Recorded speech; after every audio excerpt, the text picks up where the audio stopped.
welcome back in to Eye of the Storm. My name is Edwin Thorpe, and we are here to talk all things Iowa State Cyclones and the Big 12.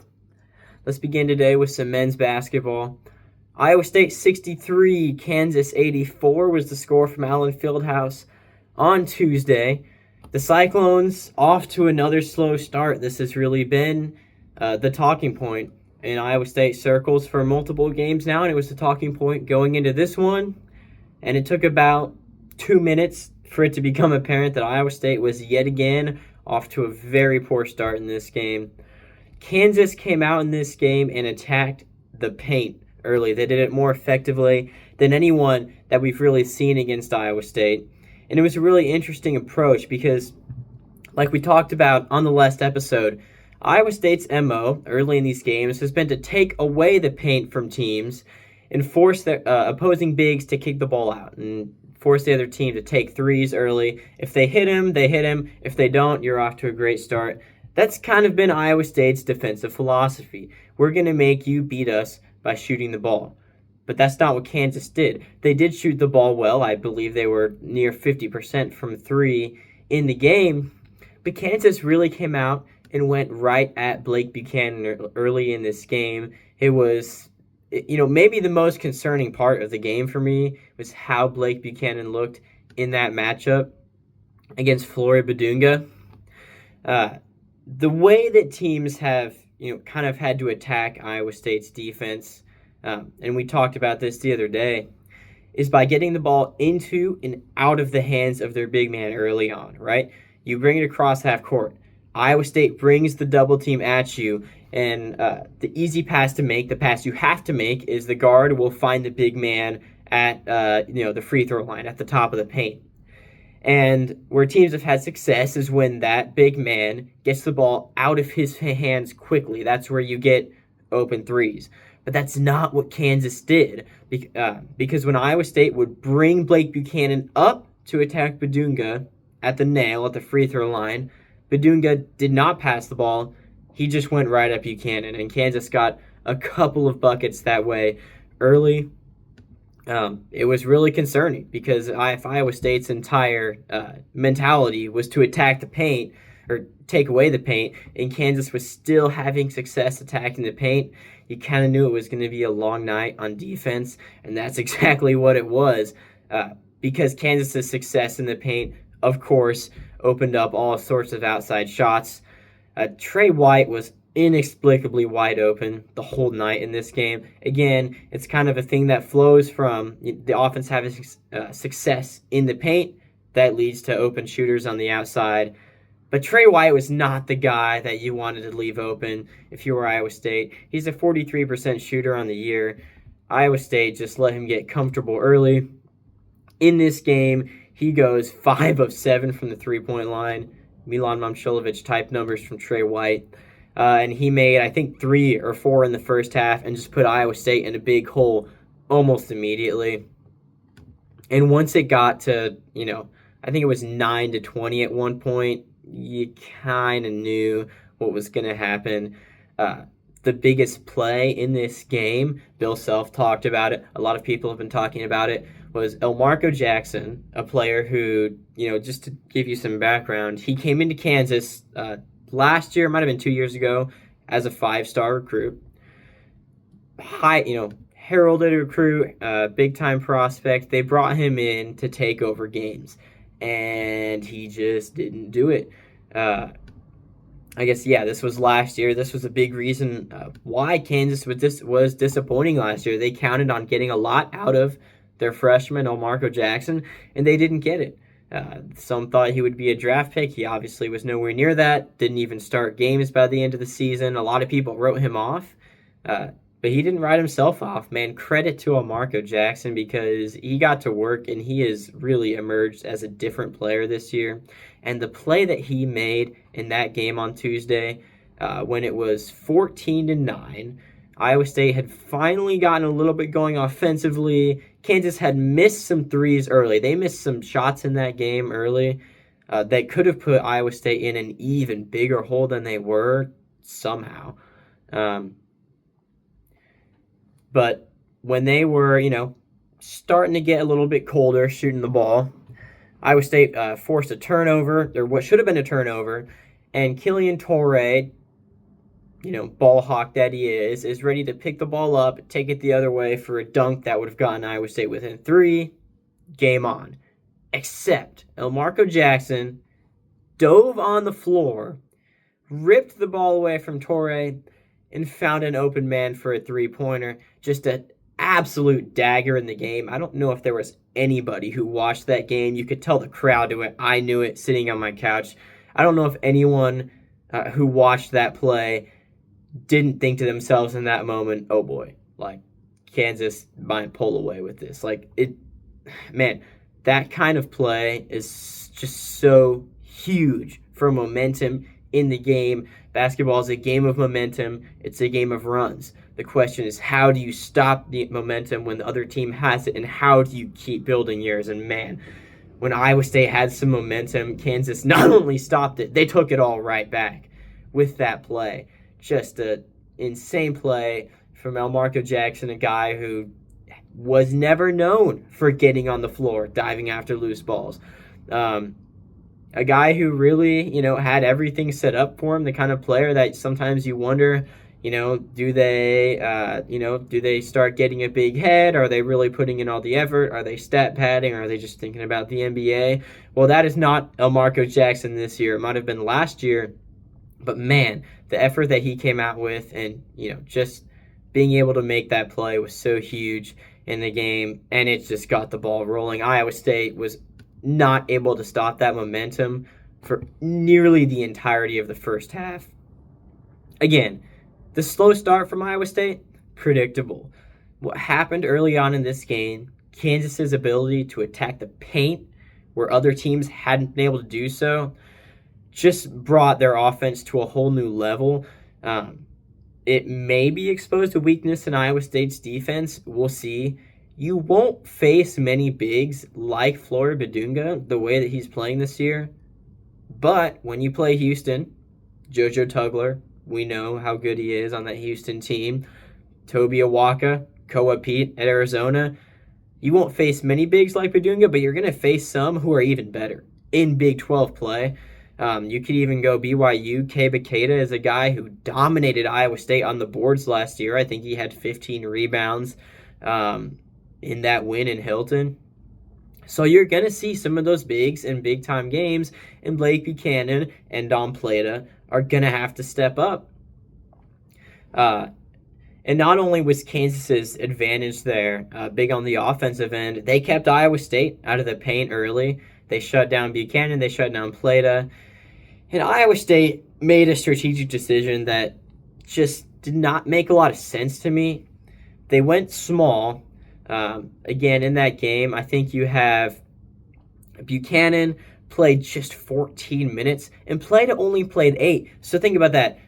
22 minutes of this game, Iowa State had a 5-man on the floor. That is by far the fewest in any game this year. So for basically half the game, they went small. They got dominated early in the paint, and the response was to go small with Joshua Jefferson on Badunga.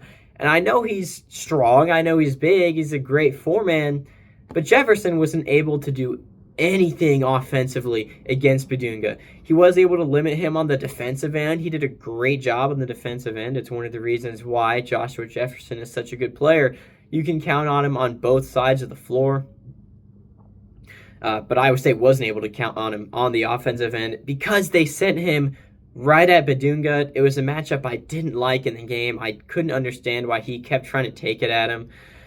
And it resulted in a lot of turnovers, a lot of missed shots in the paint. That's been, kind of a weakness for the Cyclones all year, not being able to finish in the paint. We saw it last night to a whole different degree. And that might be something that's worth watching going forward, right? Is it going to cost Iowa State more in games if they can't finish at the rim? Now, what it looked like Iowa State wanted to do, to me, was they knew, we've been struggling finishing in the paint, and they knew that so far the officials had been calling really, really tight games in Big 12 play. A lot of fouls. There were times in the Baylor game, in the Oklahoma State game, where you couldn't have the ball get in the paint without a foul being called on somebody. We had multiple fouls and single possessions in both of those games. And so it looked like Iowa State came out expecting that kind of game, because what I saw early on was Iowa State just forcing the ball into the paint repeatedly and just trying to get into contact, but not through contact, right? It looked like they were trying to draw fouls instead of get buckets. It looked like they expected a lot of fouls to be called, and they wanted Badunga in foul trouble early on. They wanted to kind of take him out of that game. Maybe they knew they had, a matchup disadvantage with Buchanan. And that strategy just imploded. It backfired big time because the game was not called very tightly, which I have no problem with. Like, the way that this game was called, again, not biased, but the style in which it was called really had a negative effect on Iowa State. But that's the problem. Games called the way that that game was called have benefited Iowa State in the past. They've benefited Iowa State this season a lot. And yet, Iowa State came out this game and switched up their style. I mean, the other day on the midweek podcast, we talked about the fact that what Iowa State does defensively is pretty conservative. They stick to their identity and make you beat Iowa State when Iowa State is doing what they do best. And that's really hard to do. But this game, Iowa State came out and they got away from their identity. It made no sense to me. Instead of moving the ball, again, Iowa State's some of their best offensive games, like the West Virginia game, Iowa State is at their best when they have a lot of assists, when their ratio of assists to made baskets is high. That's when Iowa State's at their best offensively, when they're moving the ball. Because you don't necessarily have a lot of these guys who are just going to go win one-on-one for you handling the ball. But in this game, that's what they tried to do. They tried to do it with Joshua Jefferson. And they tried to have him go draw fouls and get to the free throw line. And he got to the free throw line a couple times, but it just wasn't effective by and large. It felt like Iowa State was playing, just away from their identity, from the way that they play when they're at their best.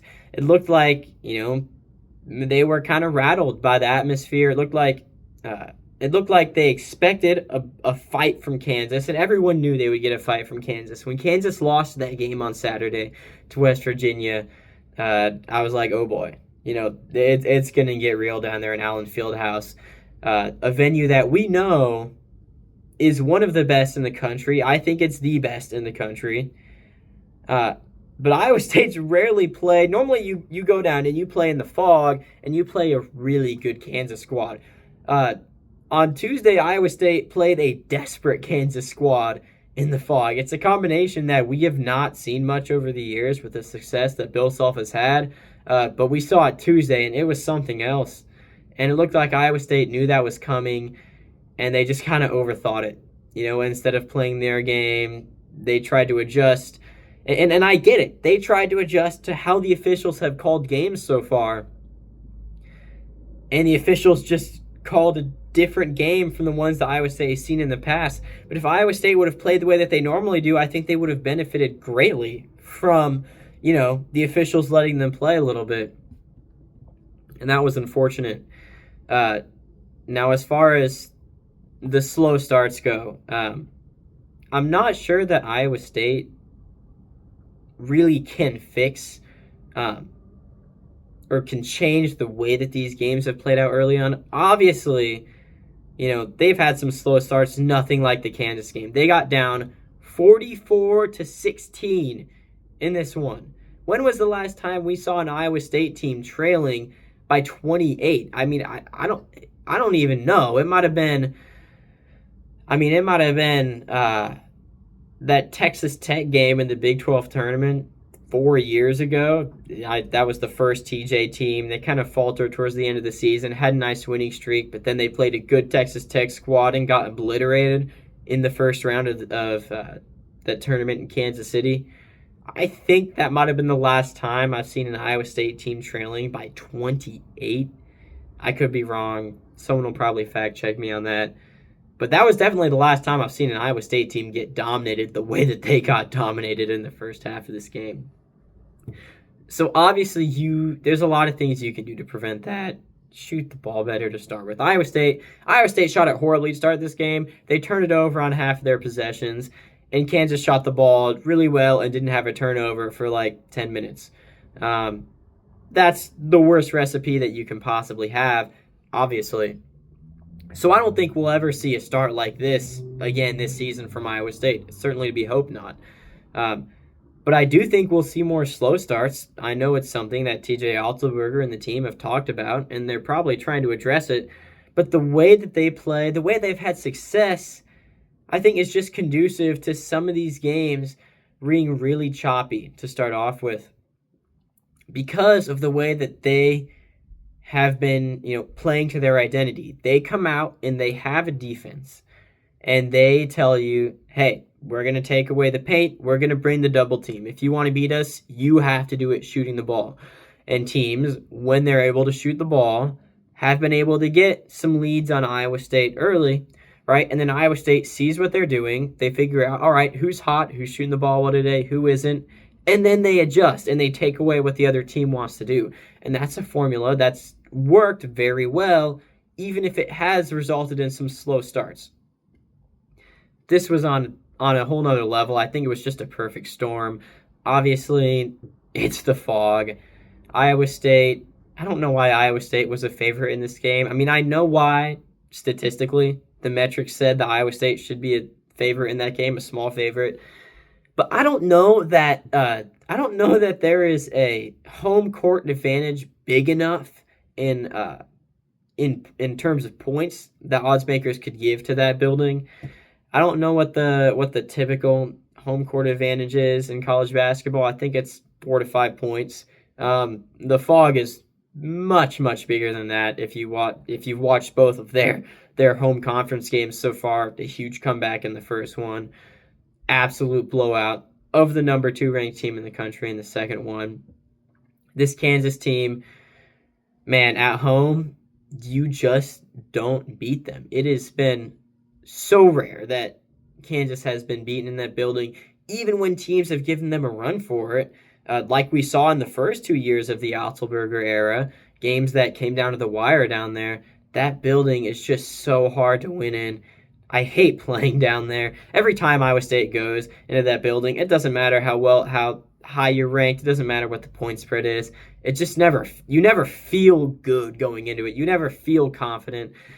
This was, another level. There's been times when Iowa State went in that building that I felt more confident as a 15-point underdog than I did on Tuesday. So yeah, hats off to Kansas. They played really well. I hope that this kickstarts a big Kansas winning streak. It would be good for the Big 12. It would obviously be good for Iowa State if Kansas were to, kind of get back to being the very good team that we thought they would be, that everyone thought they would be. If they don't, this could look really bad at the end of the season. If Kansas goes back to playing the way that they did, there's going to be some questions like, how did you lose to a mediocre team by that much, even in their building, especially if Kansas were to lose at home to anyone really the rest of the season. I think that would be an indictment on Iowa State. So rooting for Kansas now. Again, we want them to win games just in terms of Iowa State's resume. But on the Iowa State side, again, look to see more of those slow starts, not disastrous starts. I don't think we can really expect to see Iowa State just get margin on teams immediately, especially in the Big 12. The talent level is different. There really is not a pushover, especially on the road. I've been saying this for a while. People have been looking down the schedule. They've been penciling in W's in road games, and you just can't do that. This conference, if it's not one game at a time, you're going to get eaten up. And Iowa State is at risk of that happening on Saturday if they don't come out strong. I compare the spot that they're in right now, they've not been playing their best basketball, to maybe where they were after that Arizona game last year, which was, You lost in a different way, but I'd say in terms of how you felt after the game, pretty similar, like just absolute gut punch. They came out of that one and lost at home to Kansas State. Then they went to the Phog and lost in a game that was almost a carbon copy of what we saw on Tuesday. Last year's game in the Phog, this year's game in the Phog, both times Iowa State got down by 20 in the first half. Made a run at the start of the second half, but could never recover. But Iowa State last year, in a similar situation, it took them a long time to recover. Now, that team dealt with injuries, right? That team, I think, had a really high ceiling, but they just weren't as consistent night in, night out as this team had been up to this point. So if this team is different, if this is the year, and if it's not this year, I don't know when it's going to be for Iowa State to make a run to the Final Four. That's what the goal is. That should be the goal for this team. You're ranked number 2 in the country. The goal should be make a Final Four. If this is the year, we're going to find out on Saturday, okay? Because if this is the year, Iowa State's going to come out, and even if they have a slow start, they're going to play a good first half against Cincinnati. They're going to have a halftime lead, and they'll put them away on the road, the way that they did to Baylor. If not, if they struggle, then we really start having to ask some hard questions about this team, I think. Now,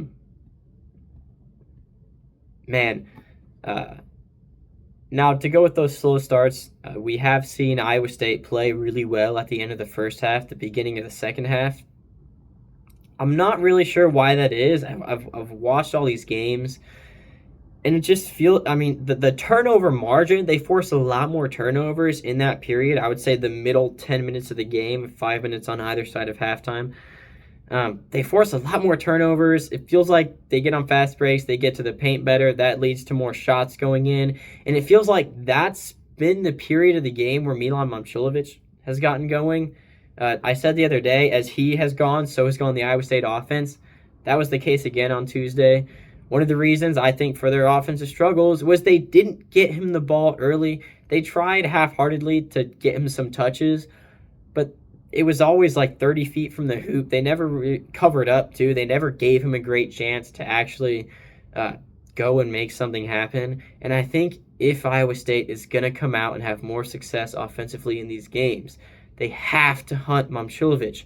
Because when your offense flows from your defense, the way that TJ Otzelberger has always preached, you're going to have more struggles on offense when you have more struggles on defense. So early on in these games, when Iowa State has given teams some open looks, they've also struggled on offense because they're not getting out and getting in transition. But you can fix that if you hunt your best player. Let the best shooter in the country shoot. Iowa State should be drawing up everything for Momcilovic. It doesn't matter where he is on the floor. He's shown he can score. So they should just be trying radically to get him the ball.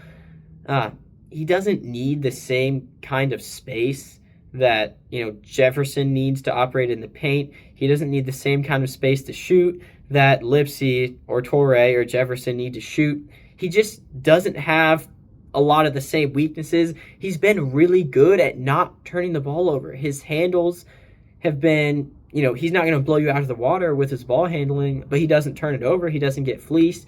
His passing has been really good. I think if Iowa State were to hunt him, it would not only lead to more success early, you would open up Jefferson, you would open up your other options to go get some buckets. I think they would have more success in the paint. He is the offensive focal point of this team, or he should be. Jefferson has been for much of this year. They've run everything through Jefferson, and they've tried to play inside out. But that just hasn't really worked. When Iowa State has been at their best, they've played outside in. They've had Bateman, Momcilovic, and Lipsy hit threes, and they've opened up the paint by doing that. I really think that kind of should be the strategy going forward. We'll see. I expect them to hunt Milan more early in these games. We saw it at times last year, too. Iowa State worked really hard last year to get Momcilovic looks from three early. I think they'll get back to that. I would expect to see a similar strategy as they employed last year. So look for that going forward. And then the other thing, look for teams to emulate what Kansas did. It'll be really interesting to me to see, do teams with that Kansas tape, and that's really damaging, honestly, to have what Kansas did on film for other teams to look at and analyze. Like, that could be a big problem for the Cyclones if teams are able to execute the way that Kansas did. It will be interesting to see, do they try to play outside in the way that Oklahoma State did, the way that West Virginia did early on, and let Iowa State adjust to that? Or do they go right at Buchanan the way that Kansas did?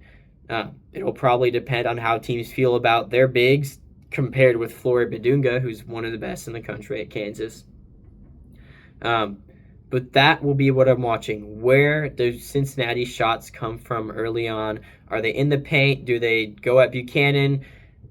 They might get some home whistles in that game, so it wouldn't shock me if they go right at him and try to get him in foul trouble early on, even though I think he's a better big than anything that they have at the 5 position. But whether they do that or they attack from 3 will be really interesting. As an Iowa State fan, I would love to see Iowa State force them to shoot the 3 the way that they have their previous opponents, as opposed to what Kansas did. That was Tuesday. Also, maybe if note, the largest halftime deficit of the Altenberger era. Again, it's been a long time since we've seen an Iowa State team get dominated like that. And I don't really know whether this demonstrates a really high ceiling from Kansas or a really low floor from Iowa State. I think the fact is in basketball that no matter who you are, you can have a really low floor if you don't play basketball the right way.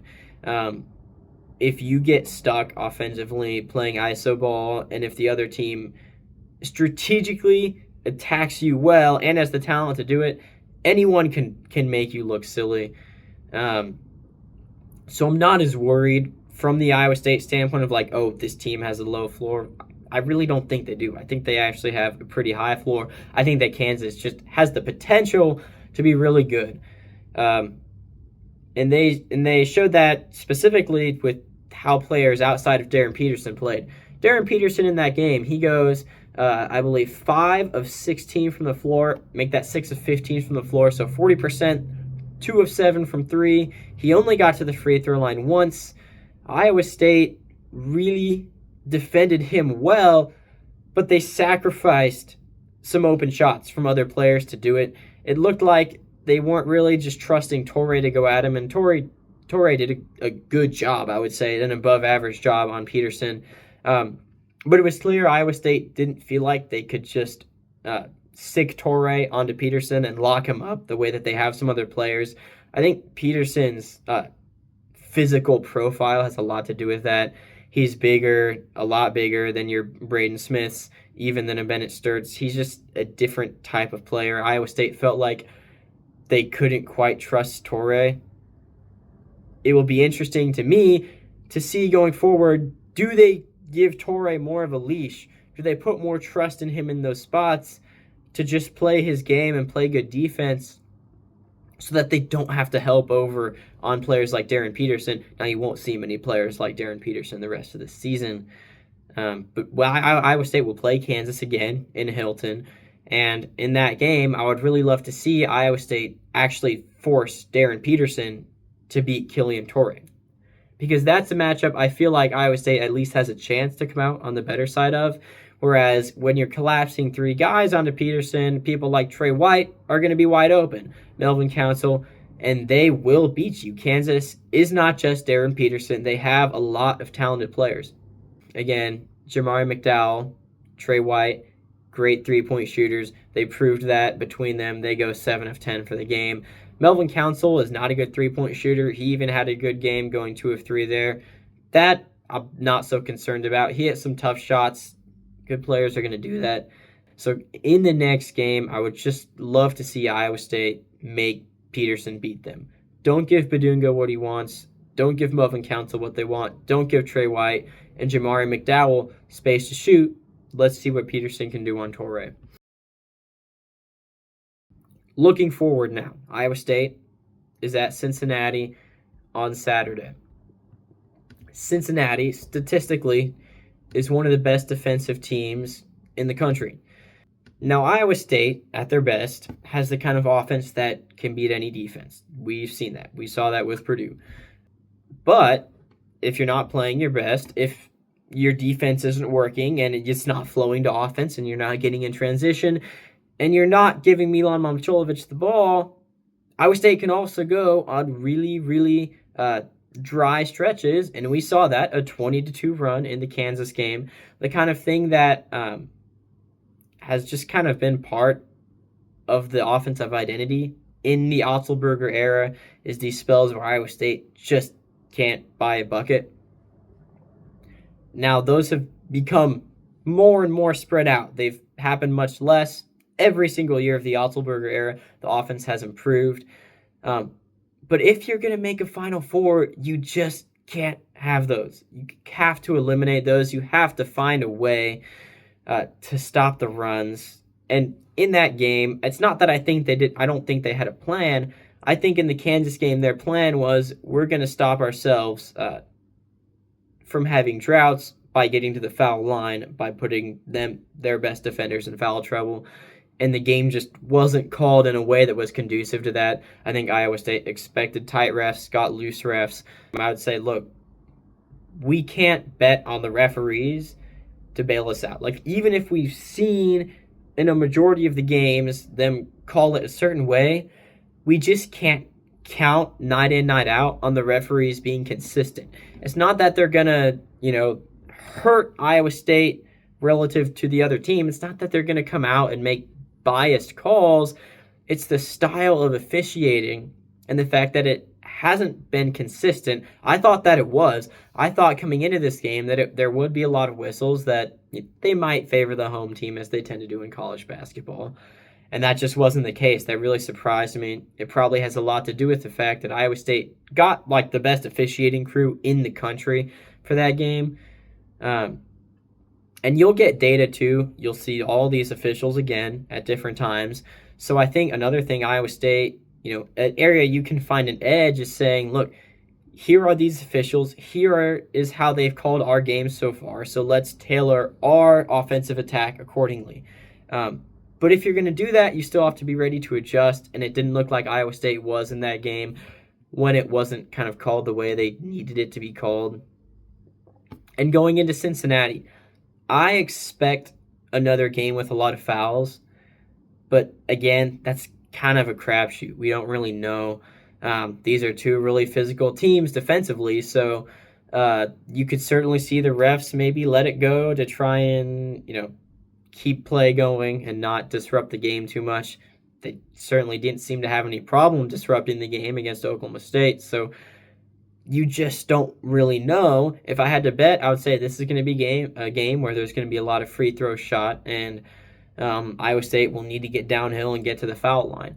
But I think what you have to do at this point is wait for the referees to show you how they're going to call this game. If they call 2 immediate fouls on the perimeter, ticky-tack, reach-in fouls on the first possession, hey, let's go at them. Let's go get contact and get free throws. But if we're 4 minutes into this game and there is no fouls, 1 foul, then Iowa State, I think, is going to have to make a quick shift in their offensive approach and say, hey, we have some shooters. Let's play outside in. Let's get the ball in the hands of Milan Momcilovic. Let's get Bateman some looks from 3 and then use that to open up the paint. Now, Cincinnati is not a great team. This is a team that has lost basically every big-time game that they've played. They lost early on to Louisville. They have a bad loss to Eastern Michigan. On their resume, another bad loss at Xavier. Xavier is not a good team this year. They also have losses to some good teams, Georgia, Clemson, Houston. And of late, they've played much better basketball. They lost a close game, as I mentioned, to Clemson. They lost at home to Houston by 7. They went to West Virginia and lost by 2. And they have a 1-point loss at UCF on their resume. And their last time out, they beat Colorado at home. Colorado, an interesting team this year. They're 2-2 in the Big 12, so that's the same record as some decent teams. Kansas, West Virginia, and they're sitting there 12-5. So a good win for Cincinnati. I don't know that Colorado will be in the tournament, but I could definitely see them being on the bubble. And so the Cincinnati team is playing better basketball. They're scrappy. Think Oklahoma State from past years, a team that doesn't necessarily shoot the ball great, but they can really get hot. They have some guys who are just streaky. There's a lot of really streaky players on the Cincinnati team. It starts with Day Thomas, Jizzle James, but they also have some good forwards. If you look at these guys, Mustafa Sham is their center, and Baba Miller is a forward who is actually their leading scorer. He averages 13.5 points a game and 10 rebounds and 3 assists. So this is a Joshua Jefferson type player. I'm not comparing, how good he is to Joshua Jefferson. Jefferson is a much better player. But this is a guy who will try to do a lot of the same things that Jefferson does. They will play through him. They will play inside out through Baba Miller. And they rebound the ball really well. Miller and Sham account for almost half of all Cincinnati's rebounds. So again, this will be another test for Blake Buchanan and Joshua Jefferson on the defensive end. They didn't come out great against Kansas, obviously. But this is one where you have a chance to maybe rough these guys up a little bit if Iowa State ends up having the physical edge. Now, this team does have, as I mentioned, some weapons from three. Day Thomas shoots 45% out there. He is the guy. This is kind of like Trey White with Kansas. He is the guy you have to cover up. You can't be giving him open looks. Outside of that, they don't have a single really good shooter. Jalen Celestine, the Baylor transfer, is sitting there at 36%. He's their next best. They don't have anyone else who plays significant minutes over 35%. So if you cover up Day Thomas, in the long run, you can beat this team by making them shoot the three. So again, it's absolutely essential for Iowa State to shut down the paint, shut down Miller, shut down Sham, and you can really, I think, gate some margin on these guys if Iowa State comes out with the right intensity. If they're, not rattled by the Kansas game, if they're able to rebound, something that Iowa State struggled to do last year when they were in similar situations. So intensity to start the game, obviously huge. Cincinnati is a balanced scoring team. They have 4 players averaging at least 10.5 points a game. That would be Miller, Thomas, Sham, and Jizzle James, who was inexplicably let back onto this team after being kicked off of it. College sports these days. But they also have Sean Abayev at guard and an old friend, Kirk Kriisa, at his 4th school, I believe, Arizona, West Virginia. He spent a year at Kentucky. Now he's at Cincinnati. Sincere Harris is another West Virginia transfer on this team, and the aforementioned Jalen Celestine. That's the rotation they'll be looking at. But all 4 of those guys can come in and score the ball a little bit. Between them, they account for about 30 points a game for West Virginia. So this is a balanced team. But Iowa State can beat them if they make them shoot the ball. You can't come out and start this game like you started it against Kansas. You just can't let them in the paint. This is a game that I like Iowa State to win. Now, I said that about the Kansas game, and that turned out to be a really, really stupid take, considering that it was Phog Allen against a desperate Kansas team. It was a combination that, I just haven't really seen before. Kansas is usually dominant when you go in there and you don't expect to win. This was something completely new, average pedestrian, as Jake Bren put it, Kansas team. By the way, Jake Bren, this guy's got to be in timeout for tweeting that Iowa State should win easily in the Phog. I kid, obviously, but really, we can't be saying stuff like that. This feels to me like a game that Iowa State probably wins by 8 to 10 points. It feels a lot like when Iowa State came in here a couple of years ago and got a fight out of Cincinnati, but they got a little bit of margin in the second half and just kind of held on. Iowa State with the lead this year has been dynamite. They just do not let you back into games. They've had an answer for every comeback attempt that teams have mounted against them. Look for that again. But of course, you have to get a lead first, so that will be key for Iowa State. I expect another slow start, but I also expect Iowa State to take control of this game towards the end of the first half, start of the second half. I think we can probably expect this to follow a similar script to the Oklahoma State game, to the Baylor game. The West Virginia game, maybe you get some late margin on them. That probably depends how you shoot the ball. But regardless of how Iowa State shoots the ball, they should win this game. They should be the more talented, the more physical team. If they are not, then you really have to have some difficult conversations about what this team's ceiling actually is. You cannot be, if you want to be a Final Four type team, you can't be losing games like this. You just have to beat the teams that you are better than. So I'll take Iowa State to win this one. I expect somewhere in the 70 to 60 range. It's probably similar to the Baylor game. A lot of things similar about it. I think Cincinnati and Baylor are even similar teams. Talent-wise, how their offense runs, there's a lot of similarities between them. Cincinnati needs this one, though, right? Don't discount the fact that, once again, you're playing a team that's desperate, that needs a statement win on their resume. So you're going to get their best shot again. Iowa State's just going to have to handle that. Looking elsewhere around the Big 12, on Friday we have a game between Baylor and Kansas. This is one that in the past would have been a barn burner, right? This would have been a big-time game. Now it's a couple teams that are really, in Baylor's case, desperate again. It's fascinating from the Kansas perspective because this is, again, in Allen Fieldhouse. And this time, Kansas, instead of being the desperate team at home, is playing a desperate team at home in somewhat of a hangover spot. So the spread is Kansas minus 7.5 right now.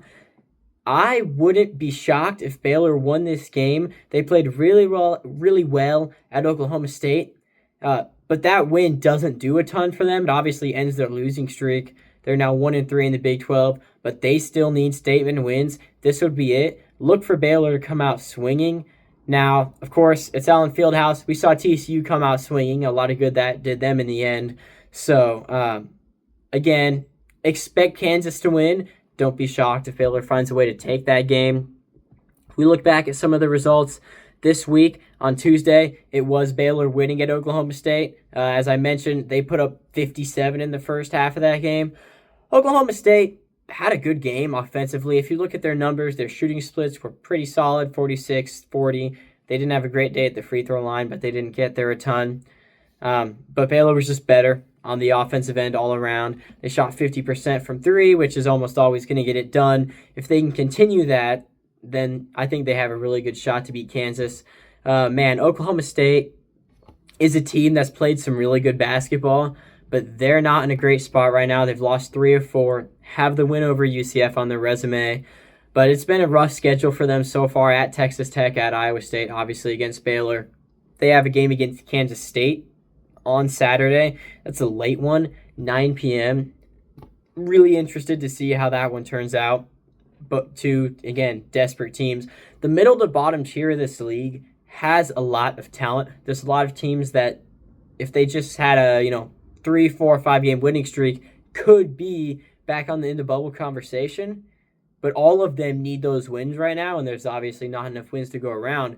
So, urgency is the name of the game right now in this conference. That will be the case when Iowa State goes into Stillwater next week, a game that I've been sounding the alarm on for a while, not on this show, but just in general.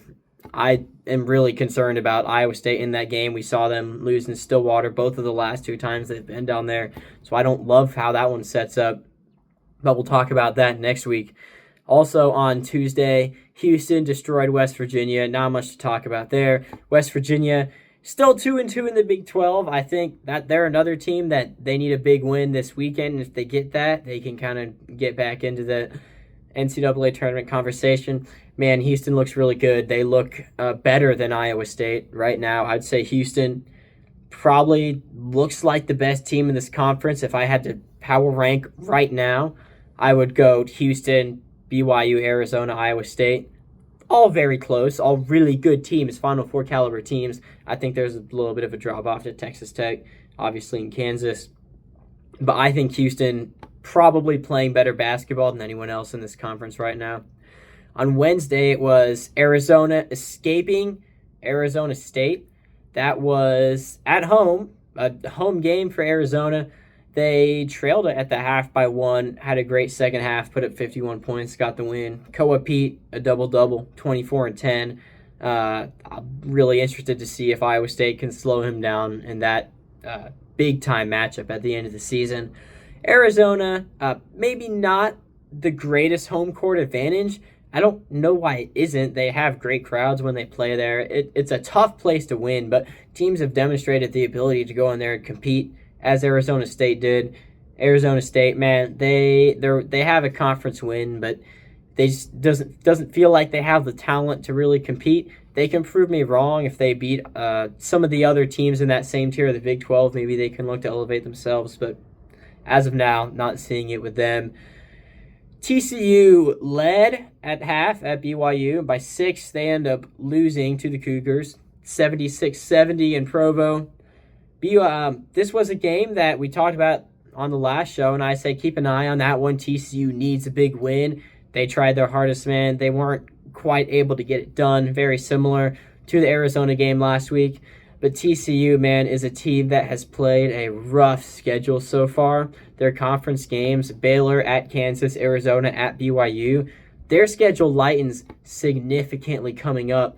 They have a game against Houston, but on either side of that, they have Utah, Oklahoma State, Colorado, Kansas State, a lot of winnable games.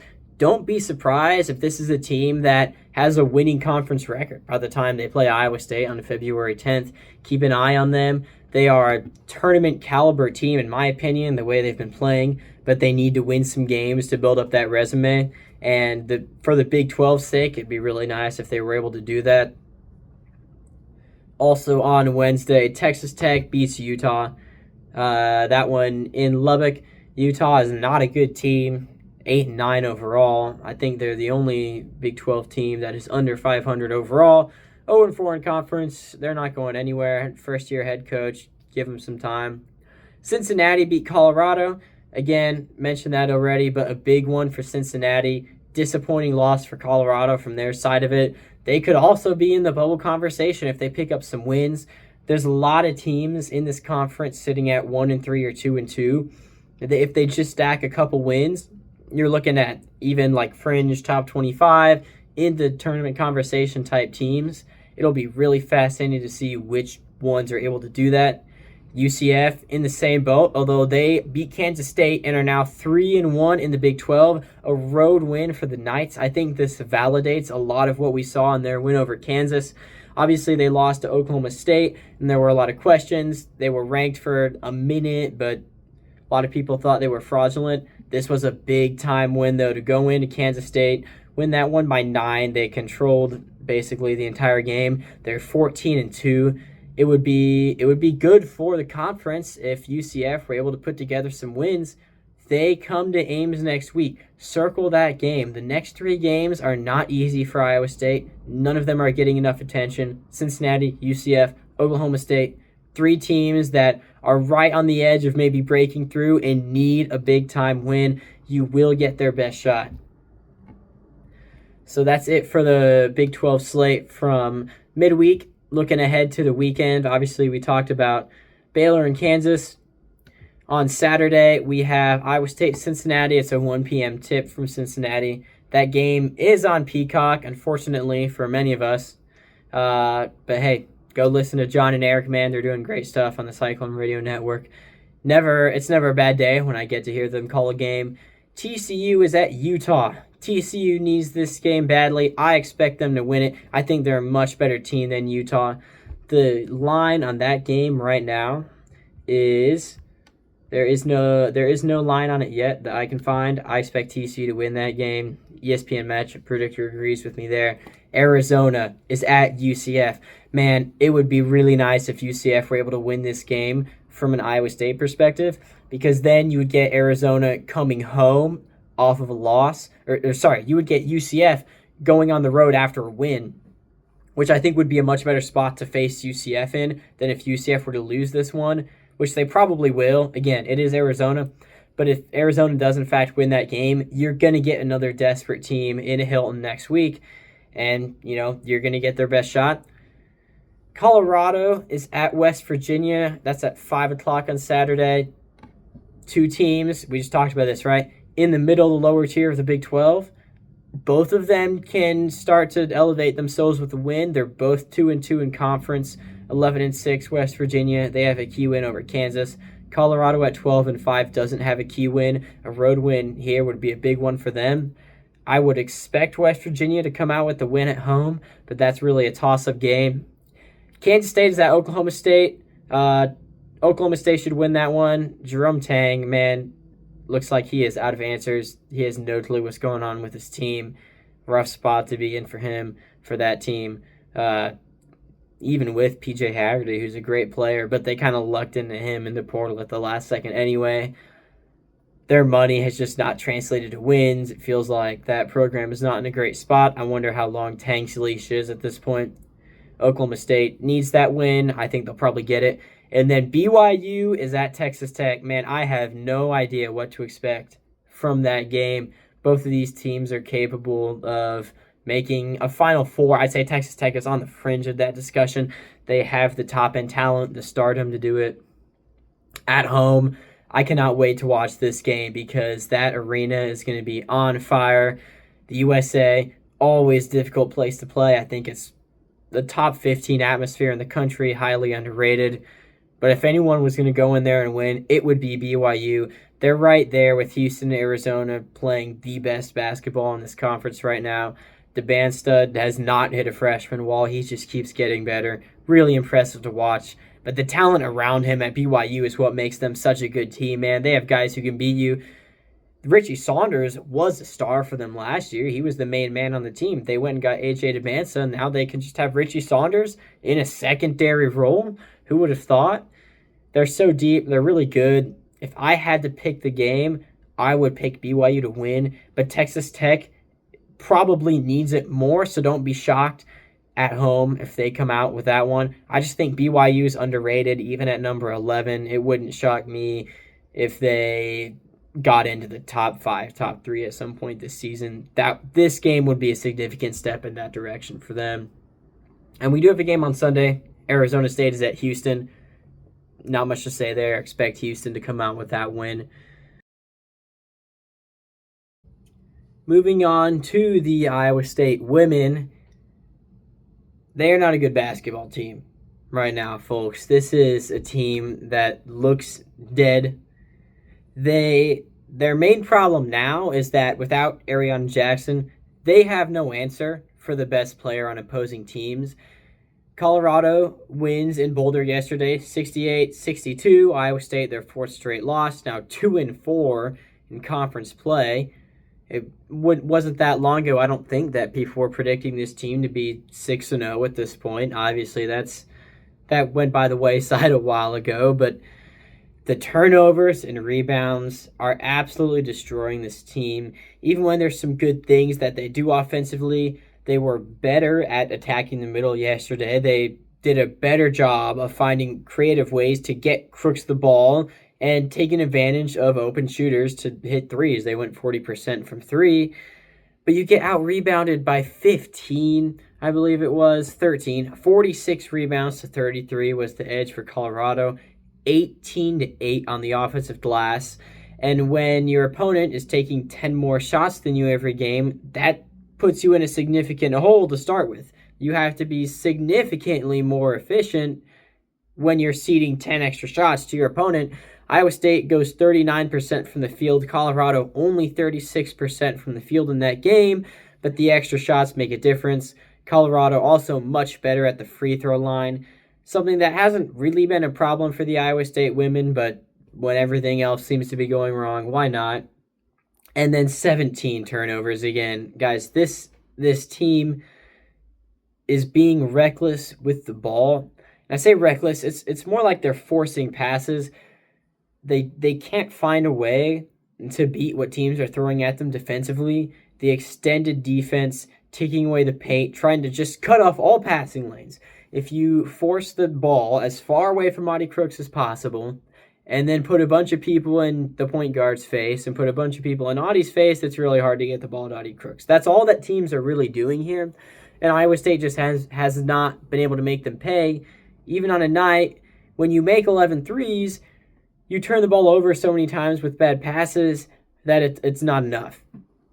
And this has been the trend for all the games in Iowa State's losing streak. They haven't been able to attack the middle consistently enough to get points. Obviously, you see it again. 62 points for the game is just not going to get it done. And in an effort that was better defensively in many ways because you forced 17 turnovers, holding Colorado to 68, which isn't a terrible number. You make them go 36% from the floor, 38% from three. Like, that's a decent defensive game. But Iowa State has consistently been beaten by outstanding performances from individual opponents, and that's been the case with Ariana Jackson out with an injury. That's your best defender, obviously, and Iowa State has not had anyone else step up and step into that role. Desiree Wooten was the player for Colorado. She came off the bench yesterday, played 28 minutes, scored 24 points, 8 of 18 from the floor. She got to the free throw line 7 times, also 4 rebounds, 2 assists. No turnovers, probably the key number there. Iowa State was not able to pressure her enough to get her off her game and make her turn the ball over or even force her into bad shots. She had a great game. Hats off to her, obviously, on a night when they did pretty well on Colorado's starting lineup. Really got them out of sorts early. Wooten comes off the bench, provides Colorado a much-needed spark at a time when Iowa State was up 7. They felt like they kind of had control of the game, but it evaporated. She came in and made some huge buckets at the end of the shot clock, including a game-sealing 3. And Iowa State just has no answer for opposing team's star power right now. Not that I would even call Wooten a star necessarily. You're talking about someone who averages 12 points, 2 rebounds, and 2 assists a game. Good player. But you should not be letting her come off the bench and double her scoring average in a game where you're otherwise defending them quite well. So it felt like things about the defense got better. It felt like things about the offense got better. But the competitive integrity, that extra gear, that extra little bit of effort just wasn't there. It hasn't been there for a couple games now, I would say, going back to the Cincinnati loss. And this team is in a bad place. They'll have one of their toughest games in conference play at Oklahoma State on Sunday. I think the question is, can Iowa State demonstrate, can they play with the kind of desperation that we saw the Kansas men play with this week? Can they, they haven't been able to do it at home. They weren't able to do it against West Virginia. They didn't do it against Colorado. Obviously, it gets worse. You get more desperate with every game you play. Iowa State is falling towards the bubble quickly. They have some decent wins still, but you can't keep losing games to bad teams. You look at the Cincinnati game, at least they have another conference win, but that's one of the worst teams in the conference. Colorado sitting there at 3-3. Iowa State is solidly in the bottom third of the conference in terms of the caliber of basketball they are playing right now, in terms of who I would favor on a neutral court. I don't know. There's only a couple teams in the Big 12 I would favor Iowa State over at this moment. Obviously, you'll get Ariana Jackson back. That'll change. But as long as Addie Brown is out, it looks like this team is really going to struggle to find offensive answers. Now, at any point, they could flip the switch. They could make the right adjustments, but there's no good way to predict when that's going to happen if you're not able to do it on a game-to-game basis. And this is 4 straight games. They've not played good basketball. So for the Cyclones, look, go to Stillwater, hope for the best. I would not pick the Cyclones to win that game. Oklahoma State is a very good basketball team. You're talking about a team that's 15-4 overall, 4-2 in conference, and they can really score it. They beat Kansas 85-76. They have losses to Baylor and TCU. Both of them were close, so those are probably the 2 best teams in the conference. Oklahoma State maybe in that second tier. Still really good. They need this one as well in terms of getting a key win on their resume. They don't really have one. A lot of their wins are over subpar teams. So I don't even think you can really expect that Iowa State will catch them off guard here. This is still a chance for Oklahoma State to get a ranked win. Technically, I don't think Iowa State is playing anywhere near top 25 basketball right now. But the Cowboys need this one for their resume too. They have a lot of weapons offensively. They have a lot of people who can beat you. I hope Iowa State is able to figure something out defensively. They need to bring a different level of intensity. We talked about the men needing to come out with more intensity this week. It's a whole different caliber, a whole different ballpark for the women. They need to drastically up their effort. People on the bench are going to have to step up for this team and score it. But more than that, they're going to have to step up and play defense, and they're going to have to step up and rebound. And we have just not seen any of that so far. It looked like when you had the big three really playing good basketball, some of those players just got comfortable not having to do too much, and they weren't ready when their number got called. And they're going to have to improve. There is a world where where Iowa State snaps out of the slump, and you get to the end of the season and you're better for it. Okay? There's still a world where that happens, but Iowa State has to find a way to break this slump first. Hopefully it's Sunday. I would not expect the Cyclones to win this game. I would probably favor Oklahoma State by 8 to 10 points here. Again, they're a really good basketball team, but fingers crossed for an upset here. Going around the Big 12 on the women's side, we have this week, TCU went to West Virginia and won on a buzzer beater. I don't know if you saw any of that game. It was an absolute grinder. TCU came in 16-1 overall, and this game featured four quarters, or actually 2 quarters, the first quarter and the third quarter. Neither team scored more than 12 points. It was 12-8 after 1. TCU ends up getting the win 51-50 on a buzzer beater. They are now 17-1 and criminally underrated at number 10 in the country. I think West Virginia is a really good team. They'll be a tournament team. They're really dangerous. We saw that in the Iowa State game. They went into Hilton and won. And on their home court, man, don't overlook that win for TCU. Baylor got a big win over Utah. So Baylor and TCU now sitting at 5-1 in conference play. Utah, still a good team. They really don't have a marquee win either, though. They kind of needed that one at home. Weren't able to get it. Only scored 21 points in the second half of a 61-45 loss. Man, Baylor is elevating. They're 16-3 now. They have a really high ceiling. I wouldn't be shocked if they work their way into the top 12, top 10 at some point this season. Cincinnati beat UCF in a game of little consequence. And Oklahoma State beat Kansas. Kansas falls to 1-5.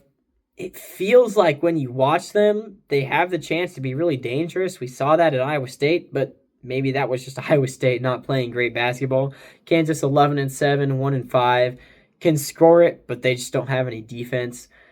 That was kind of how that game in Hilton went. Really high-scoring second half there. I'm not sure if Iowa State will see Kansas again. If they do, look for a high-scoring game. Yeah, Iowa State will not play them again. Kansas, not really of a threat to do much of consequence at this point.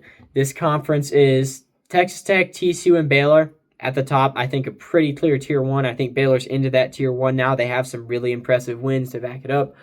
Oklahoma State, West Virginia, and Utah are really good teams. They're 4-2 in conference, all of them.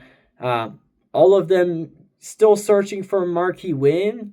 But I think all three will get one at some point this season. I think they're all single-digit seeds in the tournament. Arizona State and BYU, man, 16-2 Arizona State. I think sneaking around, being overlooked by a lot of people. Same with BYU. They're sitting at 14-3, 3-2. And this conference, at the end of the day, we've talked about it being down, but there is some depth here. I think there's a really solid second tier of the Big 12. I think this conference has a chance to put as many as 7 or 8 teams in the NCAA tournament. And the question is, can Iowa State be one of them right now? Like, that is genuinely the question, because if Iowa State can't break out of the slump, there's a world where you get Addie Brown back and it's too late. Okay? Like, that can absolutely happen. So Iowa State has to find a way to win some of these games without Addie Brown. If you do that, you can really build up some depth, get healthy, and be in a position to make a run. Iowa State is capable of that, but they're also capable of falling all the way back onto the bubble. And it's crucial for the Cyclones to avoid that at this point in Big 12 play. that is going to wrap up our podcast for now. The second episode ever of Eye of the Storm. Thank you so much for listening. Looking forward to a great weekend of Big 12 basketball on the men's and women's side. Again, I would catch that Texas Tech BYU game if you can. But Cyclone men, 1 p.m. on Saturday at Cincinnati. Cyclone women Sunday. That is a noon game at Oklahoma State. It's on Big Fox, so absolutely catch that one. And I will see you back here after both of those games. We will react to them and predict the midweek games on the next episode of this podcast. But that's all for now. Thank you. Have a great weekend, and God bless.